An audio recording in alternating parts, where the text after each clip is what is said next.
മുട്ടക്കറി നമ്മൾ പല രീതിയിൽ ഉണ്ടാക്കാറുണ്ട് അല്ലേ.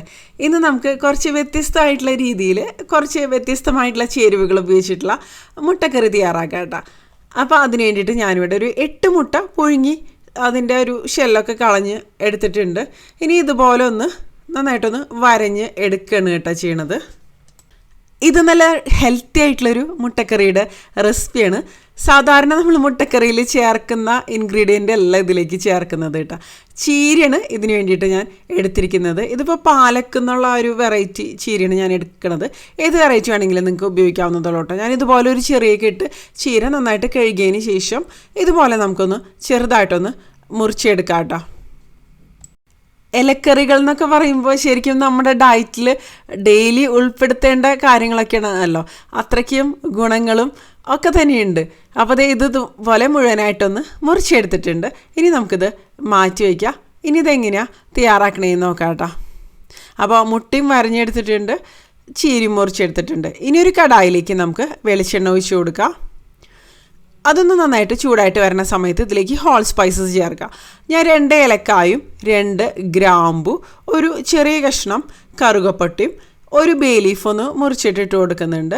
പിന്നെ ഒരു 1/4 ടീസ്പൂൺ പെരിഞ്ജീരകം കൂടെ ചേർത്ത് കൊടുക്കുന്നുണ്ട് കേട്ടോ. ഇതൊന്ന് ഇളക്കി കൊടുക്കുക. 1 മിനിറ്റ് നമുക്കിതുപോലെ ഒന്ന് വഴറ്റിയെടുക്കാം കേട്ടോ. അപ്പോൾ ആ ഒരു ഹോൾ സ്പൈസസിൻ്റെ ഫ്ലേവേഴ്സൊക്കെ എണ്ണയിലേക്ക് നന്നായിട്ട് തന്നെ വരും കേട്ടോ. അതിനുശേഷം ഇതിലേക്കൊരു 2 മീഡിയം സൈസിലുള്ള സവോള മുറിച്ചത് ഇട്ട് കൊടുക്കുന്നുണ്ട്. അതുപോലെ എരിവിനനുസരിച്ച് നമുക്ക് പച്ചമുളക് ചേർക്കാം. ഞാനൊരു 2 പച്ചമുളകാണ് മുറിച്ചിട്ട് ഇതിന് വേണ്ടിയിട്ട് എടുക്കുന്നത് കേട്ടോ. ഇതിൻ്റെ കൂടെ നമുക്കൊരു 2 തണ്ട് കറിവേപ്പിലയും കൂടെ ചേർത്ത് കൊടുക്കാം. ഇതെല്ലാം കൂടെ ഒന്ന് വഴറ്റിയെടുക്കുക. ഉപ്പ് ചേർത്തിട്ടാണ് ഞാനിത് വഴറ്റിയെടുക്കണത് കേട്ടോ. സവാള അത്യാവശ്യം നന്നായിട്ടൊന്ന് വഴന്ന് വരണം. ആദ്യം സവാള ഒന്ന് ഇതുപോലെ ഒന്ന് ചെറുതായിട്ട് വഴന്ന് വരണ ആ ഒരു സമയത്ത് ഇതിലേക്ക് നമുക്ക് ഇഞ്ചി വെളുത്തുള്ളി ചതച്ചത് ചേർത്ത് കൊടുക്കാം. ഞാൻ ഒരു 1.5 ഇഞ്ച് നീളത്തിലുള്ള ഒരു കഷ്ണം ഇഞ്ചിയും ഒരു 10 അല്ലി വെളുത്തുള്ളിയും കൂടെ ചതച്ചെടുത്തതാണ് കേട്ടോ. ഇനി ആ ഒരു ഇഞ്ചിയുടെയും വെളുത്തുള്ളിയുടെയൊക്കെ ഒരു പച്ചമണം നന്നായിട്ടൊന്ന് മാറി വരട്ടെ. ഒപ്പം സവാള നന്നായിട്ടൊന്ന് വഴന്ന് ഇതുപോലൊരു ഗോൾഡൻ ഷെയ്ഡിലേക്കൊക്കെ വരണുണ്ട്. സവാള ഒന്ന് ക്രിസ്പി ആയിട്ട് വരണ ആ ഒരു സ്റ്റേജിലേക്ക് തന്നെ വരണം. ഇതുപോലെ റെഡി ആയിട്ടുണ്ട്. ഇനി ഇതിലേക്കൊരു 1/4 ടീസ്പൂൺ മഞ്ഞൾപ്പൊടിയും 1 ടീസ്പൂൺ മുളക് പൊടി നമ്മുടെ എരിവിനനുസരിച്ച് കൂട്ടിയ കുറച്ചൊക്കെ എടുക്കാം. ഇതിപ്പോൾ എരിവുള്ള മുളക് പൊടിയും കാശ്മീരി മുളക് പൊടിയും കൂടെ മിക്സ് ചെയ്തെടുത്തതാണ്. ഇനി ഒരു 2 ടീസ്പൂൺ മല്ലിപ്പൊടിയും കൂടെ ചേർത്ത് കൊടുക്കുന്നുണ്ട്.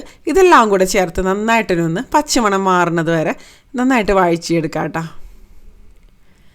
ഇതേ കണ്ടോ, ഇതുപോലെ നന്നായിട്ട് തന്നെ ഒന്ന് വഴന്ന് വന്നിട്ടുണ്ട്. ഇനി ഇതിലേക്ക് നമുക്ക് തക്കാളി ചേർത്ത് കൊടുക്കാം. 2 നല്ല പഴുത്ത തക്കാളിയാണ് ഇതിന് വേണ്ടിയിട്ട് എടുക്കുന്നത് കേട്ടോ.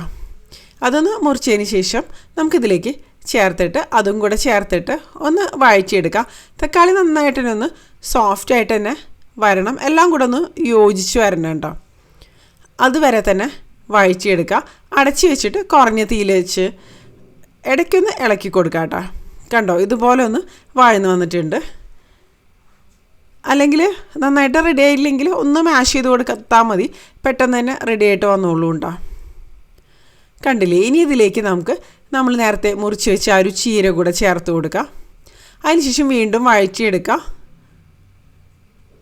ഒരു മീഡിയം ഫ്ലെയിമിൽ വെച്ചിട്ടാണ് ഞാനിത് ചെയ്യുന്നത്. കാരണം ഇതിപ്പോൾ പാലക്ക് ഈ ഒരു വെറൈറ്റി ചീരയിലൊക്കെ അത്യാവശ്യം നന്നായിട്ട് വാട്ടർ കണ്ടൻറ്റ് ഉണ്ടാവുമല്ലോ.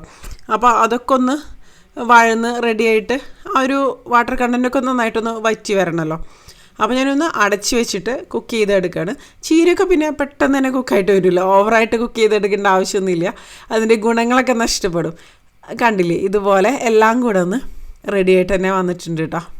അപ്പോൾ പ്രത്യേകിച്ച് ഈ ചീരയുടെ ആ ഒരു പ്രത്യേകിച്ച് ഈ ഒരു പാലക്ക് ഇങ്ങനെ വഴിച്ചെടുക്കുമ്പോൾ അതിനൊരു സ്മെല്ല് കാര്യങ്ങളൊക്കെ ചിലവർക്ക് ഇഷ്ടമാവില്ലല്ലോ.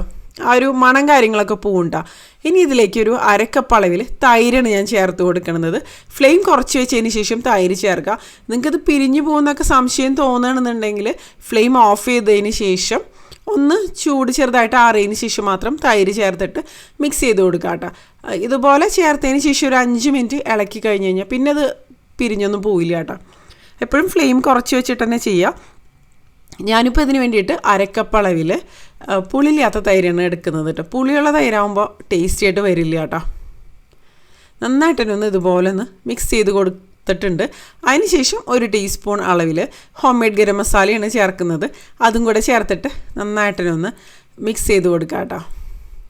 എല്ലാം കൂടെ നന്നായിട്ടൊന്ന് യോജിച്ച് വന്നിട്ടുണ്ട് ഇതുപോലെ. ഇനി ഉപ്പൊന്ന് അഡ്ജസ്റ്റ് ചെയ്ത് കൊടുക്കുന്നുണ്ട്.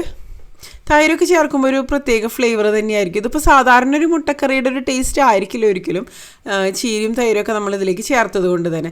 ഇനി അടച്ച് വെച്ചിട്ട് എണ്ണ തെളിയുന്നത് വരെ ഒന്ന് കുക്ക് ചെയ്ത് എടുക്കുകയാണ് ചെയ്യണത് കേട്ടോ. ഇതിപ്പോൾ റെഡി ആയിട്ട് വന്നിട്ടുണ്ട്. നന്നായിട്ടൊന്ന് വഴറ്റിയെടുക്കുക. ഇതുപോലെ ഒന്ന് ഇളക്കി കൊടുക്കുക കേട്ടോ. ഇതിപ്പോൾ കണ്ടോ നല്ല തിക്കായിട്ടല്ലേ ഇരിക്കുന്നത്. ഇതിലേക്ക് നമുക്ക് ആവശ്യത്തിന് ഗ്രേവിക്ക് ആവശ്യത്തിനുള്ളൊരു വെള്ളം ഒഴിച്ച് കൊടുക്കാം കേട്ടോ. ഒന്ന് ലൂസാക്കി എടുക്കണ്ടേ അതിന് വേണ്ടിയിട്ട്. എന്നും ഒരേ രീതിയിൽ തന്നെ മുട്ടക്കറി തയ്യാറാക്കി മടുത്തു എന്നുണ്ടെങ്കിൽ നിങ്ങൾക്ക് ഈ ഒരു രീതിയിൽ പരീക്ഷിക്കാവുന്നത് തന്നെയുള്ളൂ കേട്ടോ. ഇതൊന്ന് തിളച്ച് തുടങ്ങണ ആ ഒരു സ്റ്റേജിൽ നമുക്ക് പുഴുങ്ങിയ മുട്ട ഇതിലേക്ക് ചേർത്ത് കൊടുക്കാം കേട്ടോ. മുട്ട വേണമെങ്കിൽ നിങ്ങൾക്കൊന്ന് ഫ്രൈ ചെയ്തതിന് ശേഷം ഇട്ട് കൊടുക്കണമെങ്കിൽ ചെയ്യാം. കുറച്ച് മഞ്ഞൾപ്പൊടിയും മുളക് പൊടിയും കൂടെ ചേർത്തിട്ട് കുറച്ച് എണ്ണയിലൊന്ന് ഷാലോ ഫ്രൈ ചെയ്ത് എടുക്കണമെങ്കിൽ നല്ലൊരു കളറും വരും. ഫ്രൈ ചെയ്തിട്ടുള്ള ആ ഒരു ടെക്സ്ചർ ഇഷ്ടമാണെന്നുണ്ടെങ്കിൽ ചെയ്തെടുക്കാവുന്നതുള്ളൂ കേട്ടോ. അതിന് ശേഷം ചേർത്ത് കൊടുക്കാം. ഞാനിപ്പോൾ ഒന്നും ചെയ്യുന്നില്ല, അല്ലാതെ തന്നെ ഇതുപോലെ ചേർത്തിട്ട് നന്നായിട്ടൊന്ന് മിക്സ് ചെയ്ത് കൊടുക്കുകയാണ് ചെയ്യണത്. ഇനി ഒരു 1/2 ടീസ്പൂൺ അളവിൽ കുരുമുളക് പൊടി കൂടെ ചേർത്ത് കൊടുക്കുന്നുണ്ട് അവസാനമായിട്ട്. എല്ലാം കൂടെ ഒന്ന് മിക്സ് ചെയ്ത് എടുക്കുന്നുണ്ട്.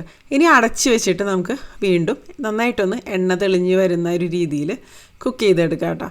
ഇതിപ്പോൾ കണ്ടോ റെഡി ആയിട്ട് വന്നിട്ടുണ്ട്. ആവശ്യത്തിനുള്ളൊരു തിക്നെസ്സൊക്കെ വന്നിട്ടുണ്ട് ഗ്രേവിക്ക്. നമുക്ക് എത്ര തിക്നെസ് വേണമെന്ന് വെച്ചാൽ അതിനനുസരിച്ച് തന്നെ എടുക്കാവുന്നതുള്ളൂ. ഒരു മീഡിയം തിക്നെസ്സോട് കൂടിയിട്ടായിരിക്കും എപ്പോഴും നന്നായിട്ട് തന്നെ വരാം കേട്ടോ. ഇനി ഇതിലേക്ക് ഞാൻ ഉലുവയുടെ ഉണങ്ങിയ ഇല അല്ലെങ്കിൽ കസൂരി മേത്തിയാണ് എടുത്തിരിക്കുന്നത്. ഇതൊന്നില്ലെങ്കിൽ തവയിൽ വെച്ചിട്ടൊന്ന് റോസ്റ്റ് ചെയ്തെടുക്കുക, അല്ലെങ്കിൽ ഓവനിൽ വെച്ചിട്ടൊന്ന് ഇതുപോലെ ഒന്ന് റോസ്റ്റ് ചെയ്ത് എടുക്കുക കേട്ടോ. ഒന്ന് ചൂടാക്കി എടുക്കുക. അപ്പോൾ നല്ല ക്രിസ്പി ആയിട്ട് വരും. എന്നിട്ട് ഇതുപോലെ ഒന്ന് പൊടിച്ചിട്ട് കൊടുക്കുക. നല്ലൊരു ഫ്ലേവർ കൊടുക്കും ഇത്. അതുപോലെ ഒരുപാട് ഹെൽത്ത് ബെനിഫിറ്റ്സും ഉണ്ട് ഉലുവയുടെ ഇല ആയതുകൊണ്ട് തന്നെ. അതും കൂടെ ചേർത്തിട്ട് നന്നായിട്ടൊന്ന് മിക്സ് ചെയ്ത് കൊടുത്തതിന് ശേഷം നമുക്ക് ഫ്ലെയിം ഓഫ് ചെയ്ത് കൊടുക്കുക. അപ്പോൾ നമ്മുടെ ചീരയും തൈരൊക്കെ ചേർത്തിട്ടുള്ള മുട്ടക്കറി റെഡി ആയിട്ട് വന്നിട്ടുണ്ട്. അപ്പോൾ ഇത് ചോറിൻ്റെ കൂടെ, ചപ്പാത്തിയുടെ കൂടെ, അങ്ങനെ നമുക്ക് ഇഷ്ടപ്പെട്ട എന്തിൻ്റെ കൂടെ വേണമെന്നുണ്ടെങ്കിലും കഴിക്കാവുന്നതുള്ളൂ കേട്ടോ. അപ്പോൾ ആ ഒരു തൈരിൻ്റെ ടേസ്റ്റൊക്കെ വരുമ്പോൾ നന്നായിട്ട് തന്നെ വരും. ഒരുപാട് പുളിയുള്ള തൈര് ഈ ഒരു റെസിപ്പിക്ക് വേണ്ടിയിട്ട് ഉപയോഗിക്കരുത് കേട്ടോ. ചെറിയ പുളിയൊക്കെ ഓക്കെയാണ്, പക്ഷേ ഒരുപാട് പുളി കൂടിപ്പോയി കഴിഞ്ഞാൽ ആ ഒരു കറിയുടെ ടേസ്റ്റ് കാര്യങ്ങളൊക്കെ മാറിപ്പോകും കേട്ടോ. അപ്പോൾ നമുക്ക് ഇഷ്ടപ്പെട്ടുള്ള കോമ്പിനേഷൻസിൻ്റെ കൂടെ കഴിക്കുക, എൻജോയ് ചെയ്യുക. അപ്പോൾ വീഡിയോ ഇഷ്ടമായെന്ന് വിചാരിക്കുന്നു. വീഡിയോനെ കുറിച്ചുള്ള നിങ്ങളുടെ അഭിപ്രായങ്ങൾ തീർച്ചയായിട്ടും താഴെ കമൻറ്റ് ബോക്സിൽ ഒന്ന് അറിയിക്കുക. അപ്പോൾ ഇതിൽ നല്ല റെസിപ്പി ആയിട്ട് നമുക്ക് വീണ്ടും കാണാം കേട്ടോ.